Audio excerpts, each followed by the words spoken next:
रायपुर नाम के एक गांव में सूरज नाम का एक हलवाई रहता था। सूरज की बनाई हुई मिठाइयाँ उसके गांव में बहुत मशहूर थीं।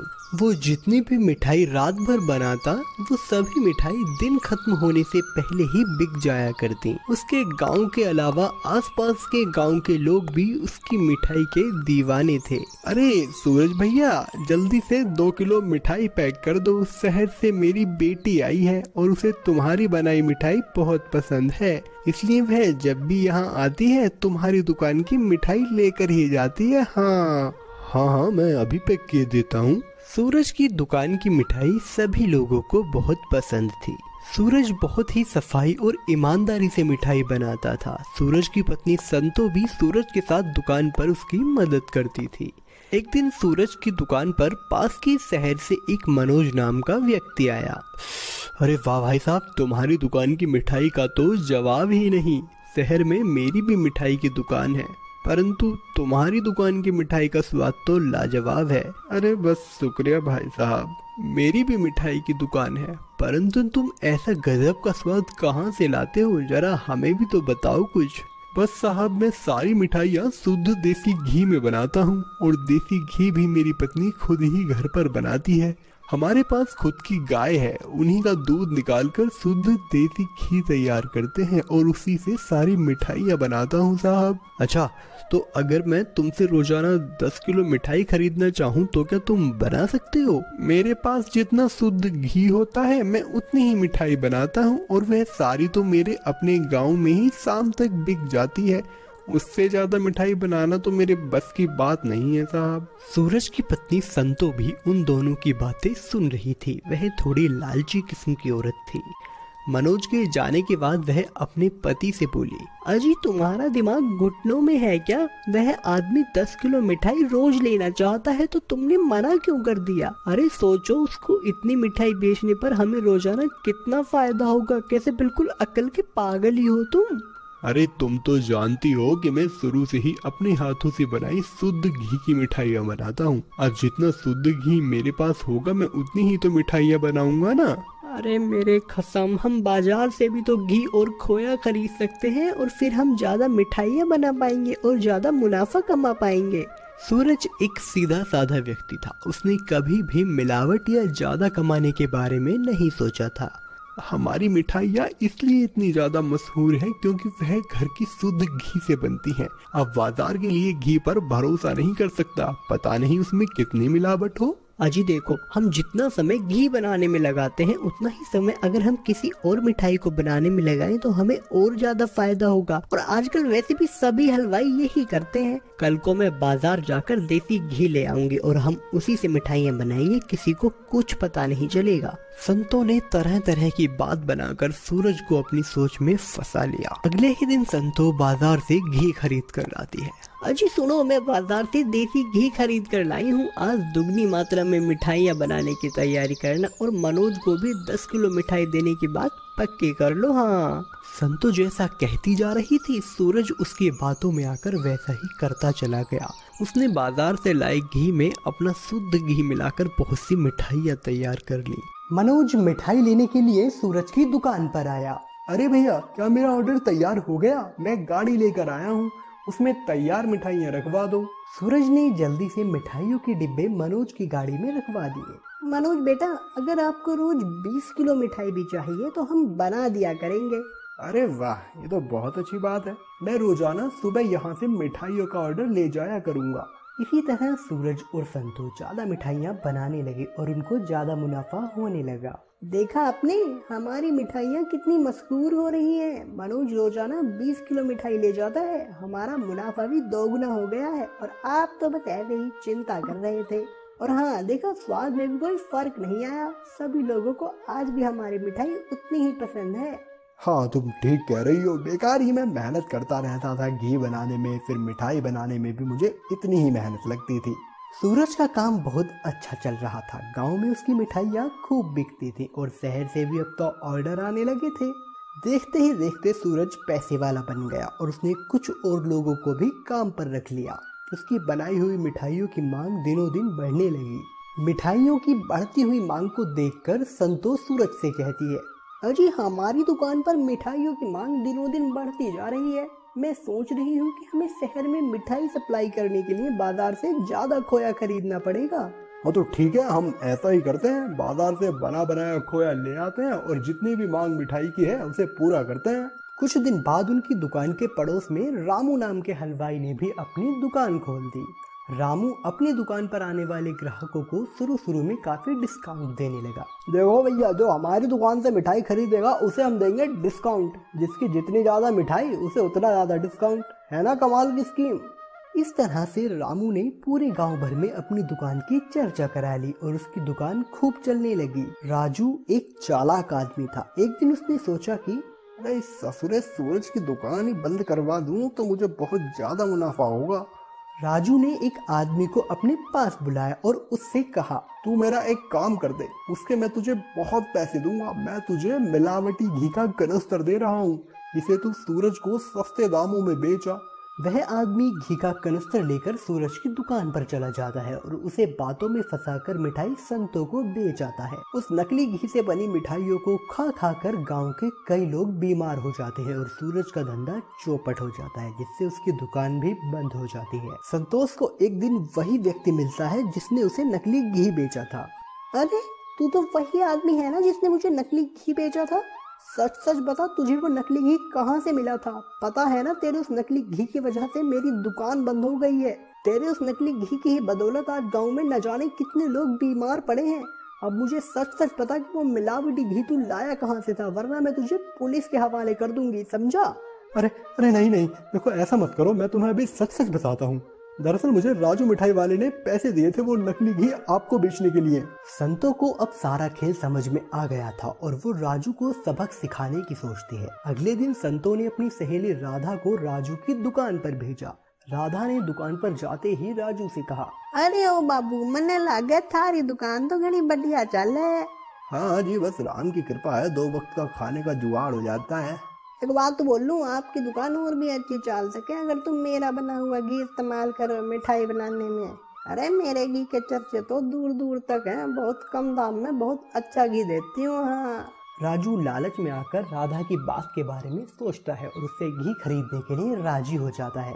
थोड़ी ही देर बाद राधा घी का कनस्तर उठाकर राजू की दुकान पर पहुंच जाती है। लो बाबू, आ गया आपका ऑर्डर। अरे तुम तो बहुत जल्दी मेरा सामान ले आई। रुको मैं तुम्हें पैसे देता हूँ। हाँ। जैसे ही राजू राधा को पैसे देता है, पीछे से संतो फूड इंस्पेक्टर को लेकर राजू की दुकान पर रेड पड़वा देती है, जिससे राजू की दुकान बंद हो जाती है और सूरज की दुकान फिर से चलने लगती है।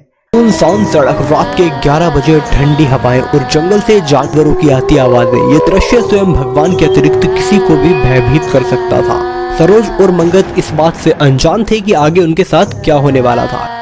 कसेड़ी घाट के पास बसा एक छोटा सा गांव पिसावा, जहां शिवानी आज अपनी बचपन की सहेली सरोज और उसके पति मंगत के आने का इंतजार कर रही है। दरअसल शिवानी और सरोज बचपन में एक साथ रहा करती थी। दोनों साथ में स्कूल जाया करती और पूरे दिन गांव में भी साथ ही खेला करती। जैसे जैसे समय बीतता गया, दोनों की परिस्थितियां भी बदलती गईं। सरोज के पिता अपनी बेटी को लेकर गांव से दूर एक शहर में जाकर रहने लगे, लेकिन शिवानी के पिता एक किसान थे और उनकी खेती की सारी जमीन उसी गांव में थी, इसलिए वे कभी उस गांव को छोड़कर नहीं गए। कस्याड़ी घाट से पिसावा तक आने का रास्ता कोई आम रास्ता नहीं था। दरअसल पिसावा में दोनों ही समुदाय के लोग रहा करते थे। उस छोटे से गाँव में कुछ घर हिंदुओं के थे और कुछ घर मुसलमानों के। दोनों ही समुदायों में से जब किसी की मौत होती तब गांव के लोग पिसावा की जमीन पर अंतिम संस्कार नहीं होने देते थे, इसलिए उन लोगों ने कसेड़ी घाट से पिसावा की तरफ आने वाले रास्ते के बराबर में लाशों को जलाना और दफनाना शुरू कर दिया। रात को 11 बजे के बाद कसेड़ी घाट के रोड पर एक रहस्यमय बोर्ड अपने आप आ जाता, जिस पर लिखा होता, हमें आराम से सोने दो, हम आपको आराम से सोने देंगे। 12 जुलाई की शाम लगभग 9:30 बजे सरोज और मंगत कस्याड़ी घाट रेलवे स्टेशन पर उतरे और प्लेटफॉर्म से बाहर आने लगे। रेलवे स्टेशन के बाहर शाम 6 बजे से ही इतना सन्नाटा था जैसे मानो रात के 12 बज गए हों। अजी यहाँ तो टैक्सी रिक्शा कुछ नहीं दिख रहा। यहाँ से तो शिवानी का गांव पूरे 5 किलोमीटर की दूरी पर है। अरे भगवान, बस 5 किलोमीटर ही तो है। चलो दोनों प्यार मोहब्बत की बात करते करते पैदल ही निकल पड़ते हैं। अरे नहीं नहीं, गांव के जंगल में अक्सर आदमखोर जानवर रहते हैं, हम पैदल जाने का खतरा क्यों उठाएं? ठीक है, फिर करते रहो किसी टैक्सी का इंतजार, और अब ज्यादा रात यही हो जाए तो मुझे मत बोलना। बात तो आपकी भी ठीक है, चलिए फिर चलते हैं पैदल ही। अब सरोज और मंगत ने पिसावा की तरफ पैदल ही चलना शुरू कर दिया। दोनों अभी कुछ दूर ही पहुंचे थे और तभी सरोज की नजर उसी बोर्ड पे पड़ी। अजी सुनिए, हम लोग तब से पैदल चलते आ रहे हैं, हमें तब से ना तो कोई घर ही दिखा और ना ही कोई इंसान। फिर आखिर ये बोर्ड किसने लगाया और इस पे आखिर ऐसा क्यों लिखा है कि हमें आराम से सोने दो? अरे कुछ नहीं यार, तुम चलो आगे, वैसे ही देर पे देर हो रही है। नहीं नहीं नहीं, मैं आगे नहीं जाऊंगी, मुझे तो बहुत डर लग रहा है इस बोर्ड पर लिखी बात को पढ़ने के बाद। अरे तुम्हें इस बोर्ड से ही दिक्कत है ना? ऐसा कहकर मंगत ने गुस्से में जाकर उस बोर्ड को उखाड़ कर फेंक दिया, जिससे मंगत को थोड़ी सी चोट भी लग गई और उसका खून वहाँ की जमीन पर गिर गया। ऐसा करते ही मौसम अचानक बदल गया, मानो प्रकृति तांडव करने के विचार से धरती को घूर रही हो। सुनसान सड़क, रात के 11 बजे, ठंडी हवाएं और जंगल से जानवरों की आती आवाजें, ये दृश्य स्वयं भगवान के अतिरिक्त किसी को भी भयभीत कर सकता था। सरोज और मंगत इस बात से अनजान थे कि आगे उनके साथ क्या होने वाला था। 11:40 पे दोनों पिसावा शिवानी के घर पहुंच गए। अरे सरोज, कितनी देर लगा दी आने में, कसेड़ी घाट से आने में इतना टाइम कहाँ लगता है? क्या बताऊं बहन, कोई रिक्शा या टैक्सी ही नहीं मिली, स्टेशन से लेकर यहाँ तक पैदल ही आना पड़ा है। तो क्या तुम लोग कसेड़ी घाट के रास्ते पे पैदल चल कर आए हो? जी मौसा जी, मजबूरी में पैदल ही आना पड़ा। तभी शिवानी के पिता की नजर मंगत के हाथ से निकलते खून पर पड़ी, जिसे देखकर उन्होंने मंगत से कहा, बेटा ये चोट कैसी लगी तुम्हें? क्या कहीं गिर गए थे रास्ते में? अरे नहीं नहीं मौसा जी, ये पता नहीं कैसे लग गई। सब मेरी बात ध्यान से सुनो, गांव का माहौल कुछ ठीक नहीं है, मेरी मर्जी के बिना कोई भी कहीं नहीं जाएगा। ऐसा कहकर वे सभी लोग सोने के लिए चल दिए, लेकिन कसेड़ी घाट के रास्ते की वो प्यासी चुड़ैलें जो मंगत के द्वारा किए गए बदसलूक से अंदर ही अंदर तड़प रही थी। वहाँ के सभी पिशाच और चुड़ैल मंगत का पड़ा हुआ खून देख देख कर उस खून को पीने के लिए बेचैन थे। अगले दिन शिवानी, सरोज, राजू और मंगत गांव में घूमने के लिए निकल पड़े। मंगत ने कभी गांव का रहन सहन नहीं देखा था, इसलिए शिवानी उसे हर छोटी बड़ी चीज दिखा रही थी। चारों गांव में घूमते घूमते न जाने कौन से रास्ते निकल गए और बीच जंगल में ही कहीं गुम हो गए। रात होने को आई और तीनों की कुछ समझ नहीं आ रहा था। अरे यार शिवानी, तू हमें कहाँ लेकर आ गई? घर की तरफ जाने का तो कोई रास्ता ही नजर नहीं आ रहा। हाँ यार, रात भी होने वाली है, पिताजी ने हमें कहा था कि कहीं बाहर ना जाए, लेकिन हमने उनका कहना ना मानकर गलती कर दी। जस्ट रिलैक्स यार, तुम लोग परेशान मत हो, देखो वहाँ कितना बड़ा घर है, चलो आज रात यहीं गुजारते हैं। उन चारों ने जाकर उस घर के बाहर आवाज लगाना शुरू किया। घर से मोहित और अनीता बाहर आए। आप लोग कौन? वो अंकल जी, हम लोग पास के गांव पिसावा में घूमने के लिए आए थे, लेकिन अब इतनी रात हो जाने के कारण वापस नहीं जा पा रहे, तो सोचा आपसे मदद मांग कर देख लिया जाए। कोई बात नहीं बच्चों, जब तक तुम चाहो यहाँ रुक सकते हो, अंदर आ जाओ। ये सुनकर चारों खुश हुए और थैंक्स बोलकर घर के अंदर पहुंचे। अंदर जाकर उनकी आंखें फटी की फटी रह गई। वहाँ चारों तरफ महंगे महंगे एंटिक पीसेस लगे हुए थे। ये सब देखकर उन चारों का मन इन्हें चुराने का हुआ। बच्चों, हमारा घर बहुत बड़ा है और इतने दिनों बाद यहाँ कोई मेहमान आया है, इसलिए हम चाहते हैं कि सारे कमरे भर जाएं, तो जो कमरा जिसको पसंद आए आराम से अलग अलग कमरे में ठहर जाओ। ये सुनकर चारों खुश हुए और उनको अलग अलग कमरे दे दिए गए। मैसेज मिलते ही सब 1 घंटे का इंतजार करने लगे, क्योंकि ठीक 1 घंटे बाद मंगत अपने कमरे से निकलकर मोहित और अनीता के कमरे की तरफ गया। उसने हल्के से दरवाजे में झांक कर देखा तो बेड पर मोहित अकेला सो रहा था। ये तो और अच्छा हुआ कि ये दोनों अलग अलग सो रहे हैं। ये कहकर वो दबे पांव कमरे के अंदर दाखिल हुआ और चुपचाप अलमारी की तरफ जाकर उसे खोलने लगा। वो अलमारी खुल नहीं रही थी, उसे लगा कि वह लॉक है। फिर उसने देखा कि मोहित के तकिए के पास एक चाबी रखी हुई है। उसे लगा कि वह चाबी उस अलमारी की है। वह जैसे ही चाबी उठाकर अलमारी की तरफ चला, मोहित अचानक से बेड से उठकर उसके आगे एक पिशाच के रूप में खड़ा हो गया। मोहित ने भयानक हंसते हुए अंदाज में जैसे ही अपनी आंखें खोली, मंगत के मुंह से चीख निकल पड़ी। जब हमने साफ साफ शब्दों में कहा था कि हमें आराम से सोने दो, तब भी तुम इंसानों को चैन नहीं पड़ा। अब चलो खुद भी हमारे साथ उन्हीं रास्तों पर सोने। ऐसा कहकर पिशाच बने मोहित ने मंगत की गर्दन उसके शरीर से अलग करके वहीं फर्श पर फेंक दी और थोड़ी देर तड़पने के बाद मंगत का शरीर भी शिथिल पड़ गया। उसके बाद वो पिशाच हंसते हुए बोला, श्रापित बंगले में आपका स्वागत है। लगता है ये मंगत सारा माल लेकर फरार होना चाहता है। 1 घंटा तो कब का हो चुका, अभी देखती हूँ ये है कहाँ। ये कहकर वो अपने कमरे से बाहर निकली और बाहर हॉल में पहुंची। उसे वहाँ कोई दिखाई नहीं दे रहा था। तभी पीछे से आवाज आई, यहाँ क्या कर रही हो सरोज, कुछ चाहिए था? हाँ, वो मुझे प्यास लगी थी। तो आओ, मैं तुम्हें पानी पिलाकर लाती हूँ, मेरे साथ आओ। सरोज अब अनीता के पीछे पीछे चलने लगी, लेकिन अचानक ही जब अनीता ने पलटकर सरोज को देखा तब तक अनीता एक चुड़ैल बन चुकी थी, जिसे देखकर सरोज की भी चीख निकल गई। अनीता ने भी सरोज की गर्दन उसके शरीर से अलग करके एक साइड में फेंक दी और जोर जोर से हंसने लगी। लेकिन अभी भी सापुत हवेली में 2 शख्स जिंदा बचे थे, जिन्हें अभी भी इस बात की कोई खबर नहीं थी कि हवेली में आखिर ये क्या हो रहा है। मोहित अब राजू के कमरे की ओर बढ़ा और वहीं अनीता अब शिवानी के कमरे की ओर जाने लगी। मोहित धीरे धीरे राजू की तरफ जा रहा था और ये देखकर राजू ने भी अपनी जेब से एक चांदी का चाकू निकाल लिया, क्योंकि वो जानता था कि पिशाच चांदी से डरते हैं। तभी उसने देखा कि शिवानी भी उसकी तरफ आ रही है और उसके पीछे अनीता भी चुड़ैल बनकर उसे मारने के इरादे से आ रही थी। तभी सरोज ने वो चाकू अनीता की तरफ फेंका, जिससे भी चाकू सीधा अनीता को लगा और वो वहीं एक स्टैचू में बदल गई। राजू और शिवानी तो किसी तरह अपनी जान बचाकर उस हवेली से निकल गए, लेकिन सरोज और मंगत ने अपनी जान अपनी गलती की वजह से गंवा दी।